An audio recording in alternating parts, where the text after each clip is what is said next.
वो कह रही है कि अपनी पहचान छिपानी थी, मुझे इंडिया आना था, हर हाल में सचिन के पास पहुंचना था, इसीलिए मैंने अपनी पहचान छिपाई।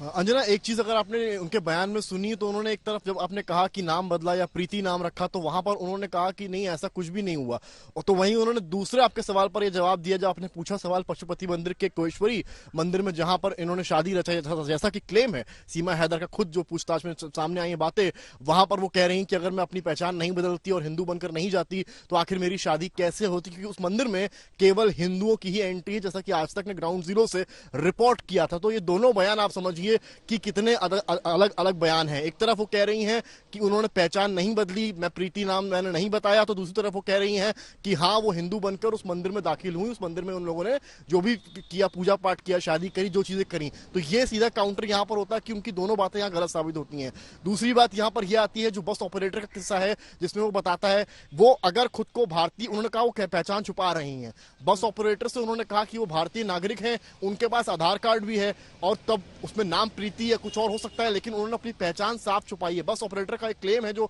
मैनेजर है उस बस सर्विस का, कि उन्होंने बताया कि इनका नाम प्रीति है, करेंसी जो नेपाली थी वो भी इनके पास पूरी नहीं थी, जिसको किसी इनके भारतीय दोस्त ने या ये कहा जा सकता है शायद सचिन ने वो बचे हुए करेंसी के पैसे यूपीआई के माध्यम से इंडियन करेंसी में पहुंचाए उस बस ऑपरेटर तक, जब पूरा जो भाड़ा होता है बस का वो पूरा हुआ। फिर एक रात उन्होंने स्टे किया पोखरा में और अगले दिन सुबह 7 बजे की बस सृष्टि बस सर्विस की बस पकड़ी और पोखरा पहुंची, नेपाल बॉर्डर क्रॉस करके ग्रेटर नोएडा पहुंचती हैं वो। यही पूछना था समर्थ उनसे, क्योंकि आप ग्राउंड जीरो पर गए, एक एक जगह पर आप पहुंचे, जिसकी वजह से हम लोग इतने स्पेसिफिक सवाल पूछ रहे हैं आज सीमा हैदर से, लेकिन वो चली गई हैं। एक बार फिर से कोशिश करेंगे कि वो हमारे साथ जुड़े। सृष्टि बस सर्विस जिसकी आपने जानकारी दी कि पोखरा गई और जो सड़कों की हालत है पोखरा तक के लिए वो भी आपने दिखाई है, वहां सृष्टि बस सर्विस से फिर वो आगे बढ़ी, वहां पर भी उसने अपनी पहचान छिपाई, भारतीय होने की बात इसलिए कही ताकि उसको भारत में आने दिया जाए, गैर कानूनी तरीके से ये आई, ये तो एस्टैब्लिश हो रहा है।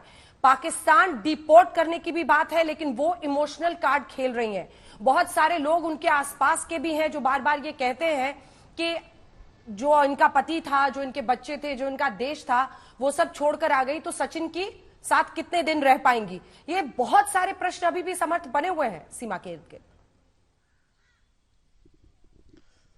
देखिए ये एक अनसुलझी पहेली की तरह सबसे बड़ी बात यह है कि अगर ये मामला एक मोहब्बत का है और एक मिशन का नहीं है तो भी क्या सबसे बड़ी बात है देश विश्वास कर पाएगा, सचिन शायद कर लेगा पर शायद देश विश्वास कर पाएगा, और क्या ये जो सुरक्षा नीति है उसके खिलाफ नहीं है। आप अगर छोटा सा एग्जांपल बस सर्विस का ले लें, मैं नेपाल में था, पोखरा में था, वहां मैंने जानकारी जुटाई, जो परिवहन वहां के हैं सरकारी परिवहन जो मतलब भारत नेपाल मैत्री की बस सर्विस चलती है, आज तक वहां भी पहुंचा पता करने के लिए आखिर मसला क्या है, तो उन्होंने जानकारी दी कि यहाँ पर तो पूरी चेकिंग होती है, हम आईडी भी लेते हैं, बाहर के टूरिस्ट है तो वीजा भी कई बार मांग लेते हैं, लेकिन जो प्राइवेट सर्विस वाले हैं वो अपनी बस भरने के लिए, ज्यादा पैसे कमाने के लिए बिना आईडी चेक करे पैसेंजर्स को यहां से भेज देते हैं। जबकि रूल है कि अगर टूरिस्ट बाहर यानी कि फॉरेनर्स जो है बाहर के लोग जा रहे हैं तो बस जहां छोड़ेगी वहां से वही बस वापस भी लाएगी। इवन जो लिस्ट बस में होती है पैसेंजर्स की वो एसएसबी के पास जाती है, जैसा कि सरकारी बस वाले वहां भेजते भी हैं। जी अंजना। ठीक है, हिमांशु भी हमारे साथ जुड़े हुए हैं। हिमांशु, वहीं पर आप मौजूद हैं जहां पर इस वक्त सीमा और सचिन से हमने बात करने की कोशिश की, सीमा ने तो जवाब दिया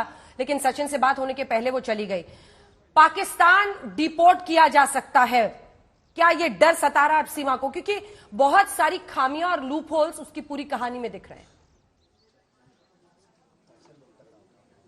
बिल्कुल, देखिए पाकिस्तान डिपोर्ट करने की संभावना से न तो कभी एजेंसीज ने और न कभी नोएडा पुलिस ने इनकार किया। क्या ये पूरा एक प्रोसीजर है और जो भी लीगल इन्वेस्टिगेशन में चीजें आएंगी उसी तरीके से कार्रवाई की जाएगी। और वैसे भी जिस तरीके से सीमा हिंदुस्तान में एंट्री की है अवैध तरीके से, तो अवैध प्रवासियों को लेकर के सरकार की रूल बिल्कुल फिक्स है, लेकिन यहां पर क्या कुछ अलग तरीके से सरकार देखेगी इस केस को, एटीएस देखेगी या नहीं देखेगी, इसके लिए इंतजार करना होगा। क्योंकि सीमा से जब हमने पूछा कि एटीएस ने आपसे जो पूछताछ की थी उसका क्या था, उसका पूरी पूछताछ में क्या कुछ जानना चाह रही थी, तो सीमा ने बताया कि जब से वो पैदा हुई तब से लेकर के जब वो नोएडा पहुंची तब तक एक एक चीज, छोटी छोटी चीज, बारीक से बारीक चीज, यानी कि जब 2019 और 20 में जब उसकी बात हुई पहली बार सचिन से, उसके पहले उसके परिवार में कौन लोग हैं, आज सीधे तौर पे सीमा ने कहा, जबकि मैंने ये सवाल उस दिन भी किया था अंजना 4 जुलाई को कि आपके परिवार से क्या कोई आर्मी में है, तो सीमा ने मना किया था। लेकिन आज सीमा ने कहा कि हाँ, मेरे भाई ने 2022 में आर्मी ज्वाइन की थी, जबकि पहले दिन 4 जुलाई को गिरफ्तारी जब ये पुलिस कस्टडी में, ये वो सवाल है जो सीमा से हम लोग करना चाहते थे। एक तो उसका खुद का भाई पाकिस्तान की सेना में है, ये बात जो उसने अब तक नहीं बताई थी। दूसरी बात, बहुत सारे ऐसे भारतीय सेना के भी अन्य लोग हैं जिसको उसने फ्रेंड रिक्वेस्ट भी भेजा हुआ है।